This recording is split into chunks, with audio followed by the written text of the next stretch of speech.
नमस्कार दोस्तों, gardening pleasures channel पर आप सभी का स्वागत है।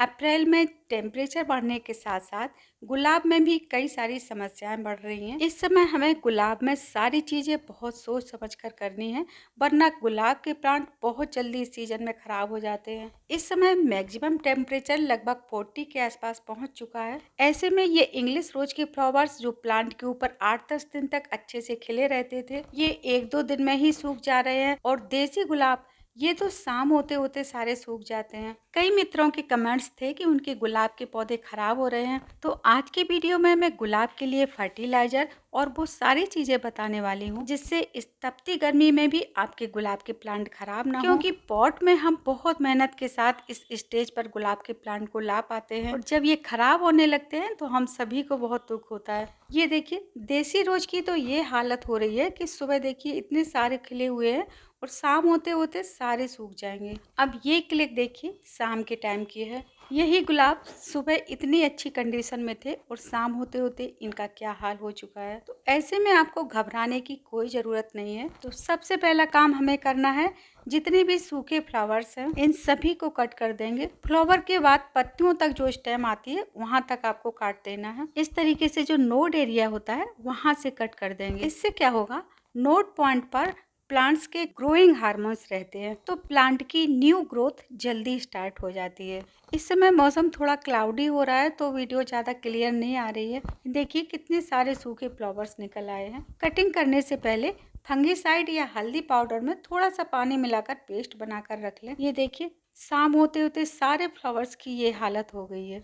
फ्लावर्स के अलावा जो भी सूखी, पीली या इन्फेक्टेड पत्तियां हैं उनको भी आप नियमित रूप से हटाते रहें। कटिंग करने के बाद फंगीसाइड या हल्दी पाउडर में थोड़ा सा पानी मिलाकर पेस्ट बनाकर जरूर लगा दें, वरना डायबैक की समस्या आ सकती है। अगर आपको प्लांट पर कोई सकर्स या ब्लाइंड सूट दिख रहे हैं तो उन्हें कट कर दें, लेकिन इस समय गुलाब के किसी भी प्लांट की हार्ड प्रूनिंग बिल्कुल न करें।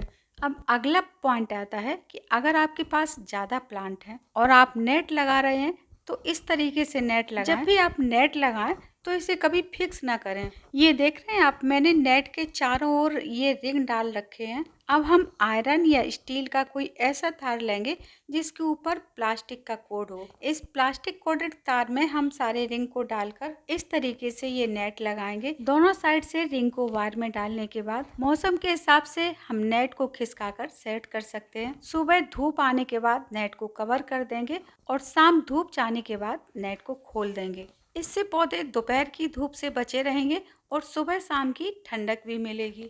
ये काम आप घर पर भी 1-2 लोगों की हेल्प से कर सकते हैं। मैं तो हमेशा इसी तरीके से नेट लगाती हूँ।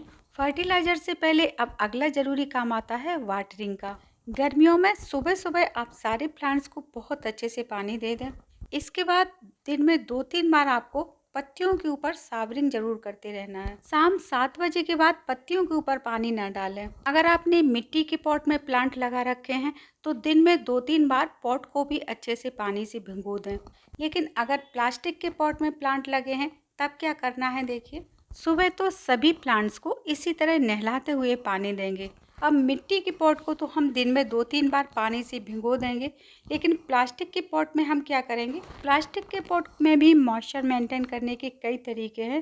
पहला तरीका है, ये मैंने ऑनलाइन जो सामान मंगाते हैं उसका ये पॉली बैग लिया है। आप कोई भी ले सकते हैं पॉलीथीन। इसकी तली में मिट्टी डाल दी है और साइड से ये थर्माकोल के टुकड़े लगा दिए हैं। थर्माकोल हीट को ऑब्जर्व नहीं करता है तो अंदर इसके हीट नहीं जाएगी। पॉलीथीन में चारों तरफ से 8-10 होल बना लेंगे। अब इसी के अंदर हम ये पॉट रख देंगे। अब पॉलीथीन में जो एक्स्ट्रा पानी जाएगा वो छेद से बाहर निकलता रहेगा और इसके अंदर मॉइस्चर भी बना रहेगा।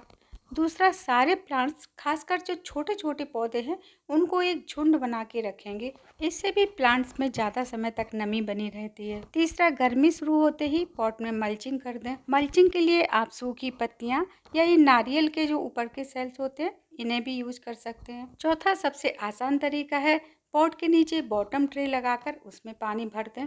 ये सारे छोटे छोटे प्लांट्स मेरे कटिंग से लगाए हुए हैं और ये कटिंग्स तो मैंने इसी फरवरी में लगाई थी। और इधर इस तरफ ये दिखाती हूँ, इसमें देखिए कितने छोटे छोटे प्लांट्स में भी ये कलियां बन रही हैं। और इधर ये देखिए कितनी छोटी सी कटिंग में फूल भी आ रहा है। लेकिन अब तेज गर्मी में हम इन छोटे छोटे पौधों से फूल नहीं लेंगे, इनकी बड्स को पहले ही तोड़ देंगे, जिससे प्लांट की पूरी एनर्जी जड़ों और पौधे की ग्रोथ पर जाएगी। अब चलते हैं फर्टिलाइजर की तरफ। इस भीषण गर्मी में प्लांट्स को हमें कौन कौन सी खाद देनी है और कौन नहीं देनी है, इस बात का आपको खास ध्यान रखना है। तो देखिए, अप्रैल से जून तक तो हम किसी भी तरह का केमिकल फर्टिलाइजर नहीं डालेंगे। अब ऑर्गेनिक फर्टिलाइजर में हमें कौन सी चीज किस अनुपात में देनी है, इस समय हमें प्लांट्स की रूट्स डेवलप करनी है, तो हम नाइट्रोजन बहुत ज़्यादा नहीं देंगे, फास्फोरस और पोटेशियम की मात्रा ज़्यादा रखेंगे। तो इसके लिए हमें क्या देना है, देखिए ये लिक्विड मैंने गुलाब के 10-12 गमलों के लिए तैयार किया है। इसमें 6-7 चम्मच मैंने चाय की पत्ती को एक दिन पहले 1 लीटर पानी में उबाल के रख दिया था। चाय की पत्ती में नाइट्रोजन तो होता ही है, लेकिन इसके साथ ही इसमें फास्फोरस और पोटेशियम भी रहता है। तो नाइट्रोजन के लिए अभी हम केवल चाय की पत्ती यूज कर रहे हैं। पोटेशियम और फास्फोरस के लिए एक तो मैंने ये मिक्स बायो एंजाइम बना के रखा था, जिसमें केले के छिलके, नींबू के छिलके और एलोवेरा, ये सारी चीज़ें मिक्स की थी। ये लगभग 1 साल पुराना हो चुका है, तो बहुत ही ज़्यादा पावरफुल हो गया है। इससे प्लांट्स को और भी बहुत सारे माइक्रोन्यूट्रिएंट्स मिल जाएंगे। तो इसे मैं ले रही हूँ 50 ग्राम के लगभग, जिसे मैं गमले और प्लांट के साइज के हिसाब से 2 से 5 ml तक एक पॉट में यूज करेंगे। तो इसे भी मैं इसी मिक्सचर में डाल देती हूँ। ये बहुत ही ज़्यादा पावरफुल बन के तैयार हुई है, तो क्वांटिटी आप मेजर करके ही डालें। 10-15 गमलों के लिए मैंने केवल 50 ml लिया है। अब इन दोनों चीज़ों को अच्छे से मिक्स कर लेंगे। केले के छिलके में कैल्शियम, मैग्नीशियम, सल्फर, फास्फोरस और पोटेशियम काफ़ी मात्रा में होता है। गुलाब एक सेंसिटिव प्लांट है, तो केले के छिलकों को हम इसमें डायरेक्ट नहीं डालेंगे, इससे फंगस की संभावना हो सकती है। क्योंकि बायो एंजाइम बनाते समय मैंने इसमें नींबू और एलोवेरा भी डाला था। एलोवेरा की वजह से इसमें फंगस नहीं लगेगी, और नींबू जो डाला है, और नींबू की वजह से मिट्टी एसिडिक होगी, जिससे हम जो भी प्लांट को खाद देंगे वो इनटेक कर लेगा। अगर आपके पास बायो एंजाइम नहीं है तो ये आप बायो पोटाश भी ले सकते हैं। बायो पोटाश भी पूरी तरह ऑर्गेनिक है, जो कि खदानों से निकाला जाता है। तो आधा चम्मच हम इस पोटाश की एक छोटे से प्लांट में डालेंगे। बड़ा प्लांट है तो इसमें 1 चम्मच पोटाश की डाल देंगे। नारियल से मल्चिंग करने में हमें ये आराम रहता है कि जब भी हम इसमें गुड़ाई करें या कोई फर्टिलाइजर दें, तो उनको सीधा निकाल के अलग कर देंगे। जड़ों से थोड़ी दूरी पर पॉट के किनारे किनारे चारों तरफ डाल देंगे। इस समय हम प्लांट को पर्याप्त मात्रा में पोटाश देंगे, तो आगे बढ़ने वाली गर्मी में ये स्ट्रेस में नहीं आएगा। ये आधा चम्मच मैंने हल्दी पाउडर डाला है। हल्दी में भी काफ़ी सारे पोषक तत्व होते हैं, और साथ साथ ये एंटी फंगल भी होती है। अगर आप बोन मील यूज़ करने में कंफर्टेबल हैं, तो छोटे गमले में आधा चम्मच और बड़े पॉट में 1 चम्मच बोन मील यूज कर सकते हैं। क्योंकि मैं बोन मील यूज़ नहीं करती हूँ, तो मैं नवंबर से मार्च तक मस्टर्ड केक का यूज करती हूँ। उसमें भी काफ़ी मात्रा में फास्फोरस होता है। अब हल्दी और पोटाश को अच्छे से मिक्स कर लेंगे। देखिए, पॉट में लगी हुई गुलाब की प्लांट की मिट्टी इतनी सॉफ्ट होनी चाहिए, तभी इसमें रूट्स अच्छे से डेवलप हो पाती हैं। अब इस तैयार लिक्विड में दोगुना पानी मिलाकर 6 इंच के पॉट में 100 ml तक यूज करेंगे। अब 2 चीज़ें इसमें और डालेंगे। कैल्शियम के लिए ये थोड़ा सा बुझा हुआ चूना मैंने लिया है। आधा चम्मच चूना में 200 ml पानी मिलाने के बाद एक पॉट में केवल 2-3 चम्मच ही डालना है। कैल्शियम के बाद अब आयरन के लिए हम क्या डालेंगे, लोहे की कोई भी कील या टुकड़ा आप इस तरह से गमले की मिट्टी में दबा दें। मैंने सारे पॉट में एक छोटी सी कील दबा के रखी है। इससे क्या होगा, धीरे धीरे आयरन रिलीज होता रहेगा। अब देखिए, ये खाद मैंने छोटे प्लांट में ही क्यों डाली है, क्योंकि ज्यादातर बड़े पॉट में जो प्लांट लगे हुए हैं उनमें अभी भी कुछ फूल और कलियां हैं, और जब प्लांट पर फूल खिले हुए होते हैं उस टाइम हमें कोई फर्टिलाइजर नहीं देना है।